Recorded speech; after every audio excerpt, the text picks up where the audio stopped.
Yes, it was a pickup. Plain and simple. And she was what one might call a gondola contra, a hippie. And she was straight out of central casting. The sandals, flamboyantly long hair, financial support from parents she reviled, and some professed membership in a apostrophe heavy Eastern religion that I would defy anyone to pronounce correctly. Look, I'll just bite off political bullet and confess that I classified her as strictly one night objective. Now, my interest in her was due almost entirely to the fact that, yes, she was pretty. She was sexually attractive. She was sexy. And it was really nothing more complicated or noble than that. And having had some prior dealings with the contra genus, I think the one night proviso was due mostly to the grim unimaginability of having to talk with her for more than one night. Whether or not you're proof, I think I can assume you understand. There's something in a way I'm near contempt, in a way that you can casually saunter over to a blanket and create a sense of connection that will allow you to pick her up. You almost resent the fact that it's so goddamn easy. I mean, how exploited would you feel that it is so easy to get this type to regard you as a kindred soul? I mean, you almost know what's going to be said before she even opens her mouth. Okay. So now, there we are in my apartment. And she begins going on about her religious views, her obscure denomination views on energy fields and connections between souls via what she kept calling the focus. In response to some sort of prompt association, she begins to relate this anecdote. And in the anecdote, there she is, hitchhiking. Well, she said she knew she made a mistake the moment she got in the car. Her explanation was that she didn't actually feel any energy fields until she shut the car's door and they were moving, which when it was too late. She wasn't melodramatic about it, but she described herself as literally paralyzed with terror. It was something about his eyes. She said she knew instantly, in the depths of her soul, that this man's intentions were to brutally rape, torture, and kill her. And that by the time the psychotic had exited into a secluded area and actually said what his true intentions were, she wasn't the least bit surprised because she knew that she was going to be just another grisly discovery for some amateur botanist or scout troop a few days later unless she could focus her way into a soul connection that would prevent this man from murdering her. I mean, focus intently on this psychotic as an ensouled and beautiful, albeit tormented person in his own right, rather than merely as a threat to her. And I'm well aware that what she's about to describe is nothing more than a variant of the still the love will conquer it all. But for the moment, just bracket your contempt. Try to see what she actually has the courage and conviction to really attempt here. Because imagine what it must have felt like for her. For anyone. Contemplate just how little kid level scared you'd be that this psychotic could bring you in this point simply by wishing it.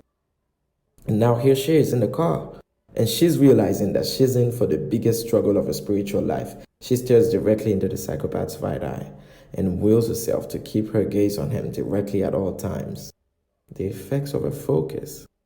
She says that when she was able to hold her focus, the psychopath behind the wheel would gradually stop ranting and become tensely silent. She wills herself not to weep or plead, but merely to use focus as an opportunity to empathize.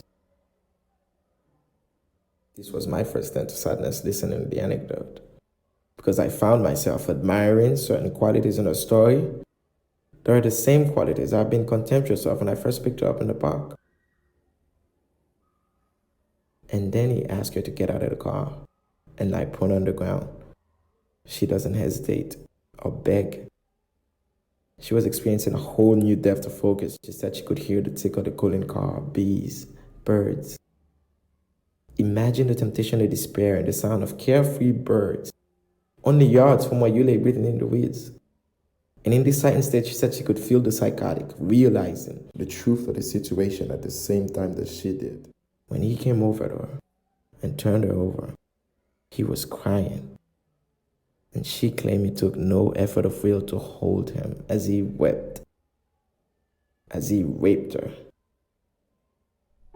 She just stared into his eyes lovingly the entire time. She stayed where he left her all day in the gravel weeping. And giving thanks to her religious principles, she wept out of gratitude, she says. Well, I don't mind telling you, I began to cry at the story's climax. Not loudly, but I did. She had learned more about love that day with a sex offender than in any other stage of her spiritual journey. And I realized in that moment that I had never loved anyone before. She'd addressed the psychotic's core weakness, the terror of a soul-exposing connection with another human being.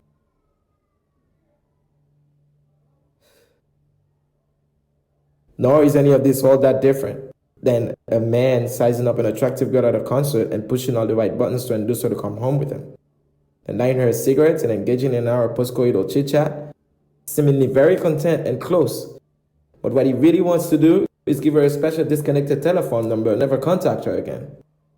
And that the reason for this cold and victimizing behavior is that the very connection that he works so hard to make her feel terrifies him.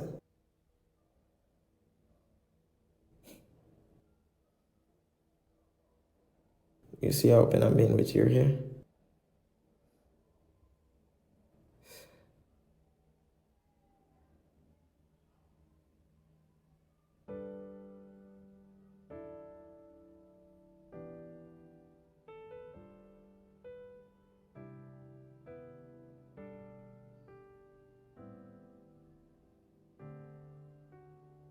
Well, I'm not telling you anything. You ain't already decided that you know.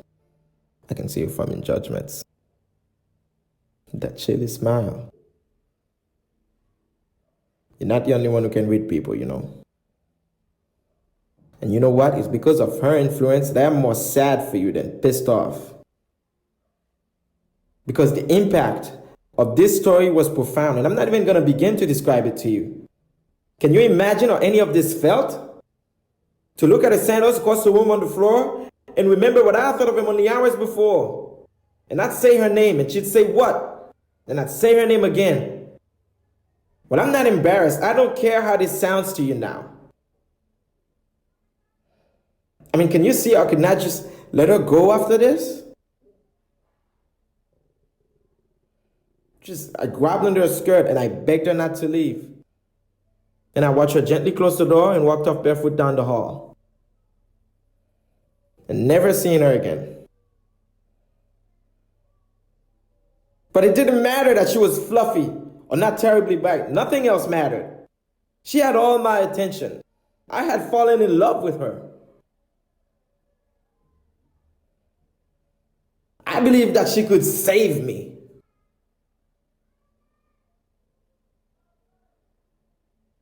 Well, I'm well aware of all this sounds. I can see the look on your face and I know you. And I know what you're thinking. So ask it. Ask it now. This is your chance. I believe she could save me, I said. Ask it now. Say something. I stand here naked before you. Judge me, you bitch.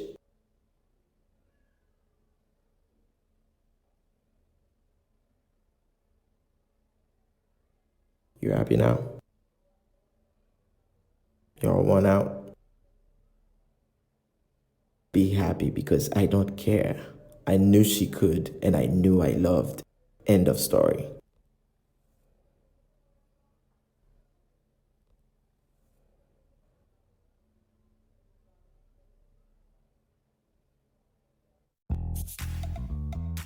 Thank you for watching. I am Setwoulemski. This was my take on JohnKrasinski's amazing monologue in the movie Brief Interview with Hideous Men that came out in 2009, which he directed as well. I recommend you watch it. I love Krasinski's delivery so much, and I hope I came close with my performance, so you can tell me in the comments down below. The reason why I wanted to do this monologue, it's because it's very deep and shares a lot of similarities with some passages of my first published book, The Ritual of the Murderer, which talks about similar themes. I won't spoil anything for you, but if you enjoyed this monologue, please go get a copy of my book available on Amazon.com. It is inspired by a real-life tragedy, and it comes with a nice message. You can find the link in the description down below, and you're gonna need to bring a tissue for that one. If you are living in a cave and don't know anything about John Krasinski, he's mostly known for playing Jim Harper in one of the best sitcoms ever made, The Office. I mean the US version of The Office. He plays in a lot of good movies and he directed A Quiet Place 1 and 2. He also appears in the MCU as Agent Jimmy Who, so you can tell that he's a very versatile actor. Please share this video and help me make it viral so hopefully the man himself would get to see it one day and give me one of those Jim smirk. Big thanks to Rudy for playing You Bitch in this video. I wasn't actually acting, I was really mad about his role. Don't forget to like and subscribe, there'll be more videos like this, and follow me on Instagram at Setwoulemski. I write some crazy stuff, but I'm definitely not crazy. I'm not. I promise.